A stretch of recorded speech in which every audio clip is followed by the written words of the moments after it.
Quando olhamos para o céu, à noite, vemos todas as estrelas se deslocarem, do leste para o oeste, formando, cada uma, um círculo perfeito. Tal como no movimento circular, as suas velocidades e acelerações seriam constantes. O mesmo acontece com o nosso Sol durante o dia, enquanto se movimenta sobre a eclíptica. Não há como não perceber a influência do observador, que se sente como se estivesse no centro de um tornado.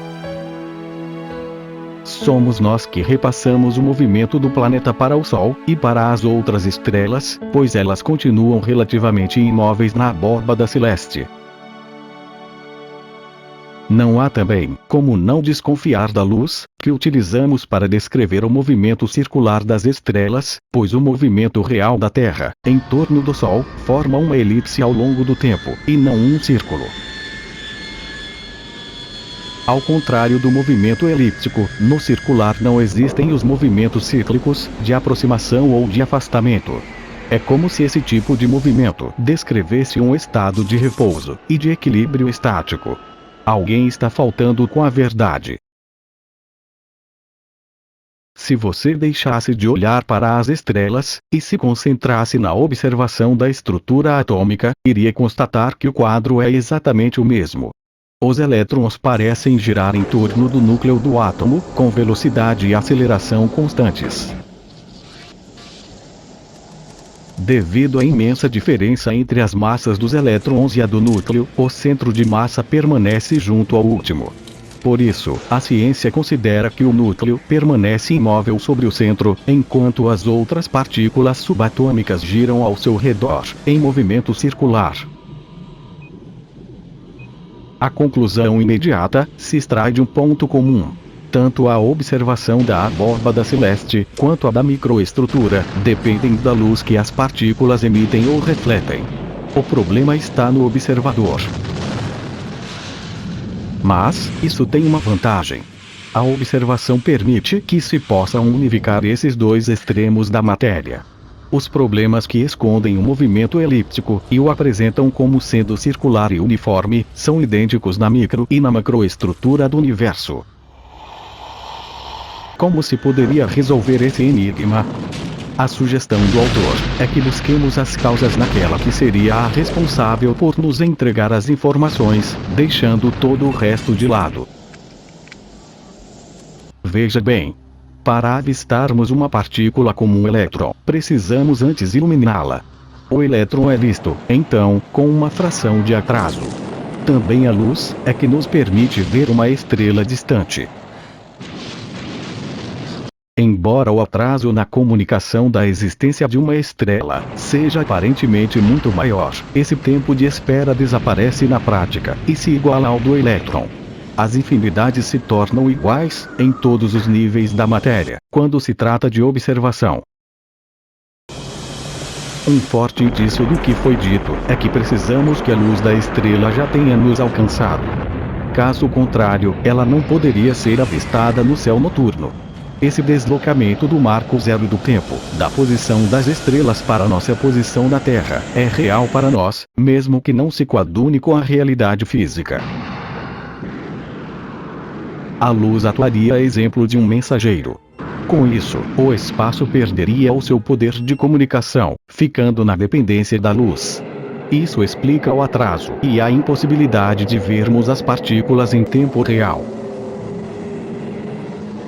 É que, segundo a mecânica quântica, a luz utilizada para se iluminar uma partícula perturba a sua posição ou a sua velocidade, de forma incontornável. Isso gera um princípio de incerteza. Se uníssemos todas as estruturas da matéria ao nível da observação, a incerteza precisaria ser válida também para o caso das estrelas.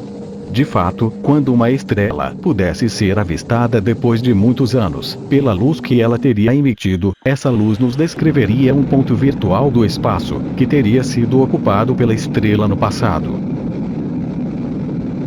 Quando isso acontecesse, a estrela já estaria ocupando um ponto incerto do espaço. Pode ser até que ela tivesse explodido e se tornado uma supernova, mas ela continuaria a brilhar normalmente, até que o hipotético evento fosse comunicado na Terra.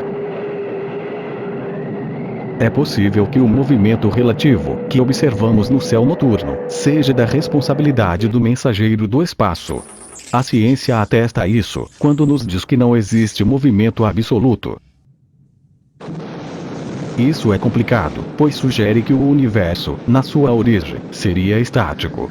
Parece que dependemos do mensageiro para acessar as informações sobre o movimento relativo com atraso, evento associado à incerteza da posição ou da velocidade. Se o universo primário, de onde a luz emana, fosse estático, nós teríamos que ser expulso dali, para podermos vê-lo com atraso.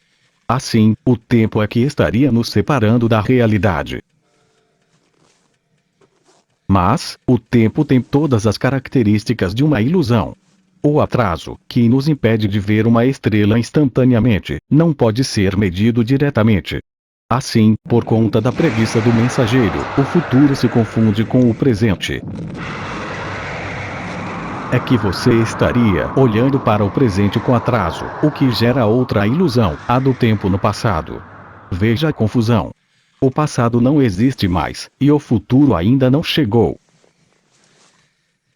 No caso do presente, ele está sempre escapando, pois você precisa pensar sobre o que ele seria.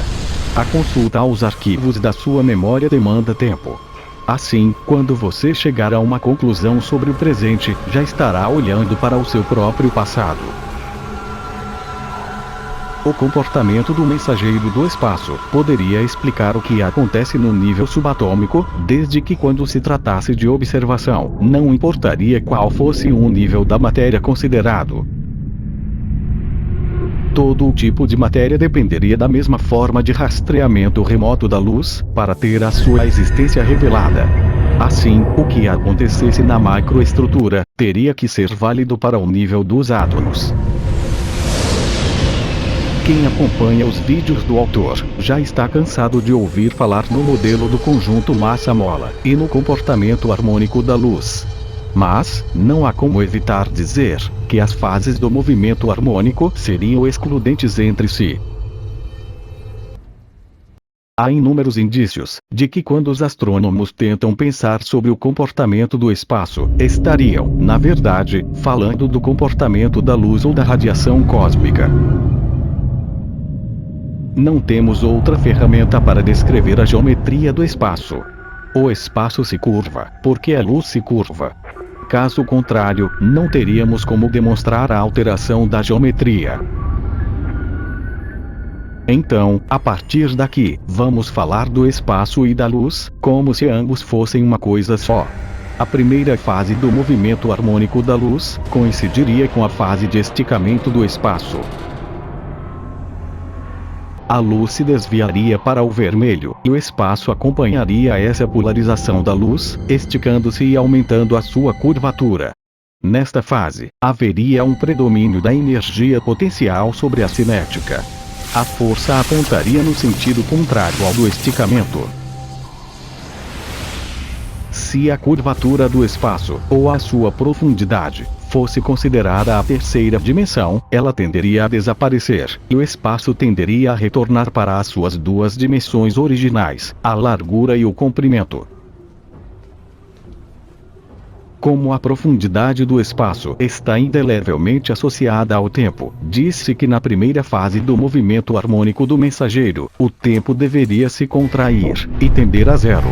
Assim, mesmo que a luz se polarizasse nesta fase, ela ficaria retida, aguardando que houvesse uma inversão no sentido da seta do tempo, e que ele pudesse se dilatar.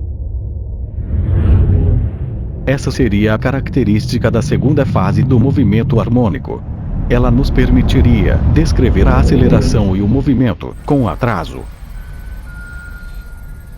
A mola, que antes estava em repouso no infinito, já surgiria se contraindo, com a energia potencial sempre diminuindo. Essa é a característica principal do nosso universo, observável pela luz. De forma resumida, pode-se dizer que a dilatação contínua do tempo é que nos permite ver instantaneamente, porém com atraso, a polarização da luz, característica da fase anterior. A polarização que vemos no desvio para o vermelho não é real, pois a luz descreveria um quadro anterior ao Big Bang. Quando vemos a polarização da luz, ela já deveria estar se despolarizando. Para visualizar, pense na profundidade de um cone, imagem utilizada para descrever a curvatura do espaço.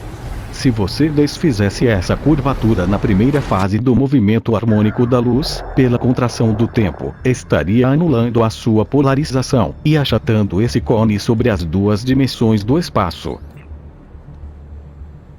Depois da inversão da seta do tempo, o espaço parece estar aumentando gradualmente a sua curvatura. O mais lógico seria esperar-se o contrário, devido à despolarização da luz, na segunda fase do seu movimento harmônico. Como estamos tentando unificar as estruturas, ao nível da observação, o comportamento do elétron ficaria também amarrado ao da luz, que utilizamos para descrever o seu movimento no espaço. Assim, cresce em importância a quantização da luz, ou seu empacotamento, que desembocará no fóton a ser espalhado pela partícula. Como vimos, logo atrás, a primeira fase do movimento harmônico seria a seguida da contração do tempo. Sem tempo mensurável, não poderia haver movimento. Bose e Geiger demonstraram que a quantização seria um processo atemporal. Quando um quantum se choca com o elétron livre, ambos aparecem simultaneamente. Tomando emprestado o comportamento da luz na macroestrutura do universo, vê-se que quando o elétron desaparecesse, no nível de mínima energia, a luz que utilizamos para descrever o seu movimento, teria entrado na sua fase de quantização atemporal. Por isso, ele não poderia ser encontrado em nenhum ponto, situado entre os níveis atômicos. Como não haveria tempo envolvido nesse processo de empacotamento da luz, o elétron iluminado pareceria estar em dois lugares ao mesmo tempo, simultaneamente no nível de máxima e de mínima energia.